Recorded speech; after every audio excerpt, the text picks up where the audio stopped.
সকলোকে স্বাগতম জনাইছো মোৰ নতুন এটা ভিডিঅ'ৰ মাজলে বন্ধু বান্ধৱীসকল। আজি ভিডিঅ'টো অলপ বেলেগ ধৰণৰ, মানে হাঁহি উঠা। আৰু কিয় ক'লো হাঁহি উঠা আপোনালোকে শুনিলে নিজে আচৰিত হ'ব। কওকচোন, উজনি অসমৰ মানুহে বোলে মুখ্যমন্ত্ৰীক বেয়া পায়।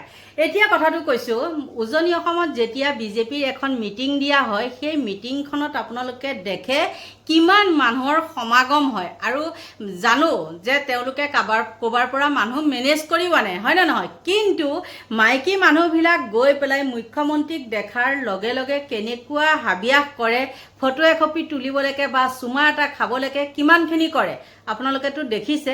আৰু তেনেস্থলত কি কৈছে যে উজনি অসমৰ মানুহে বোলে মুখ্যমন্ত্ৰীক বেয়া পায়।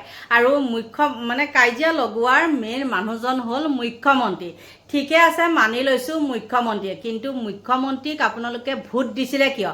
এই ২৬ চনৰ কথাটো বাদ দিয়ক, ইয়াৰ আগত যিটো গ'ল মুখ্যমন্ত্ৰী প্ৰথমটো মুখ্যমন্ত্ৰী কাৰ্যকালৰ প্ৰথমটো, সেইটো সময়তো দেখিছিলোঁ উজনি অসমত, নামনি অসমতকৈ উজনি অসমতহে মুখ্যমন্ত্ৰীক ভোট দিয়া কোপটো বেছি আছিলে। আৰু মিটিং চিটিং হ'লেও তাত মানুহ বহুত, আৰু কোনো এটা সমষ্টিতে তেতিয়া অকল অখিল গগৈ বাদে সেইফালে দেখিছিলে নহয়, শিৱসাগৰ সমষ্টিৰ বাদে সকলোতে কি হৈছিলে, বিজেপিয়ে জিকিছিলে।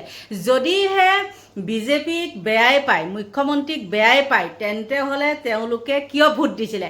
অইন কথাটো উদাহৰণটো বাদেই দিওঁ, আপোনালোকে চাবচোন, ফেচবুকতে হওক বা ক'ৰবাতেই হওক আপোনালোকে কিবা এটা কমেণ্ট কৰি মুখ্যমন্ত্ৰীৰ বিৰুদ্ধে কমেণ্ট কৰি চাবচোন, তেতিয়া একেবাৰে উজনি অসমৰ গগৈ, ফুকন, চেতিয়া এইবিলাক মানুহেহে আহি পেলাই কি কৰেহি, মুখ্যমন্ত্ৰীক কিয় এনেকুৱা কৰিছে বুলি আহি পেলাই প্ৰশ্ন কৰি বেয়াকৈ কমেণ্ট কৰে, হয় নে নহয়? আৰু তেনেস্থলত যদি কোনোবা মহামূৰ্খই কয় বোলে মুখ্যমন্ত্ৰীক বেয়া পায় বুলি, তেতিয়া হ'ব নেকি?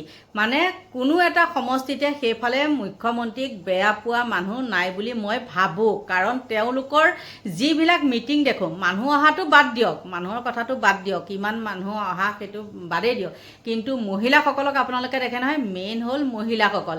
আৰু মহিলাসকলে যিটো ক'ব, যিমান যি নক'লেও মহিলাসকলৰ কথা পুৰুষসকলে শুনিবই, হয়নে নহয়? বোলে লাওটো যিমানেই ডাঙৰ নহওক কিয় পাতৰ তলতেই থাকে।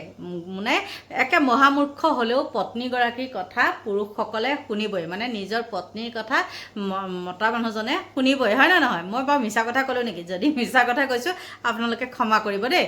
আৰু তেনেস্থলত যদি কোনোবাই কয় বোলে মুখ্যমন্ত্ৰী বেয়া, এনেকুৱাহে কাজিয়াহে লগাবলৈ বিচাৰিছে, আপোনালোকে ইমানেই জানে, ইমান জনাৰ পিছতো এইজন মুখ্যমন্ত্ৰীক আপোনালোকে আকৌ ভোট দি পেলাই জয়যুক্ত কিয় কৰাইছিলে? আকৌ ৫ বছৰলৈ বাৰু তেওঁৰ তলতে থাকিব নালাগিবনে? গতিকে মুখখন হ'ল বুলিয়ে যিকোনো কথা ক'ব নালাগে, হয় নে নহয়? আৰু মোকতো বহুতে বহুত কথা কৈ থাকে, কিন্তু যোনে যিমান যি কথা কয় কৈ থাকক, মই দুৰ্নীতি যি দেখোঁ মই তাৰ ওপৰতহে ক'ম। মই কোনো দল সংগঠন বা পাৰ্টি চাৰ্টি মোৰ দ্বাৰা এতিয়া আৰু নহ'ব, কাৰণ সঁচা কথা কোৱা মানুহৰ কাৰণে পাৰ্টি চাৰ্টি এইবিলাক নহ'ব, কাজিয়া লাগি মৰিব লাগিব। গতিকে ভালে ভালে নিজে নিজে ছাইড হোৱাটোৱে ভাল। মানুহক চিনি পোৱা যায় কেতিয়া জানেনে?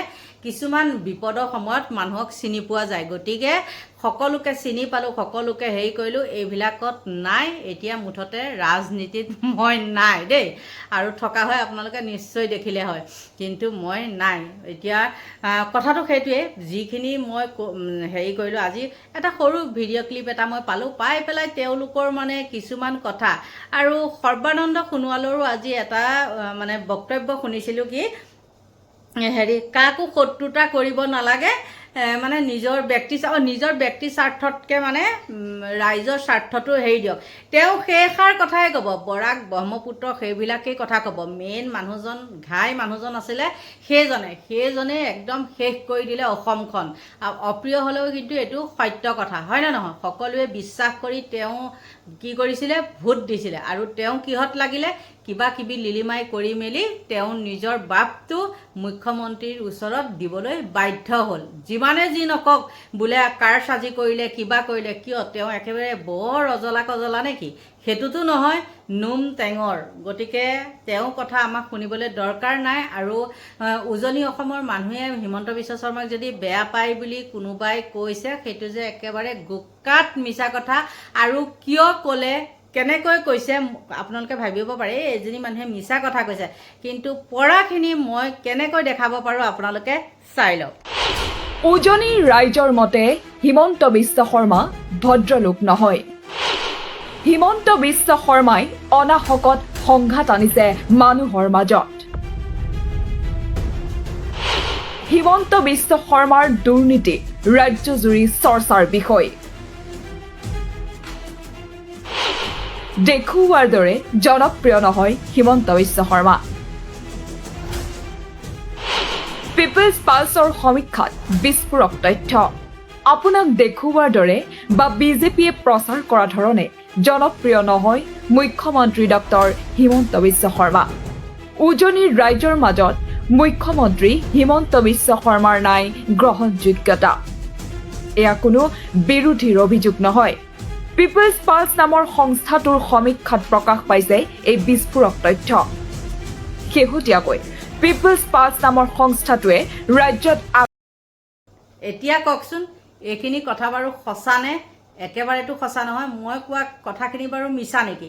মই কোৱাখিনি মিছা নহয়, কাৰণ মই এইটো আধাৰতহে কথাখিনি আপোনালোকৰ ওচৰত ব্যক্ত কৰিছোঁ। গতিকে আপোনালোকৰ সুস্বাস্থ্য কামনা কৰি মোৰ ভিডিঅ'টো সামৰণি মাৰিছোঁ।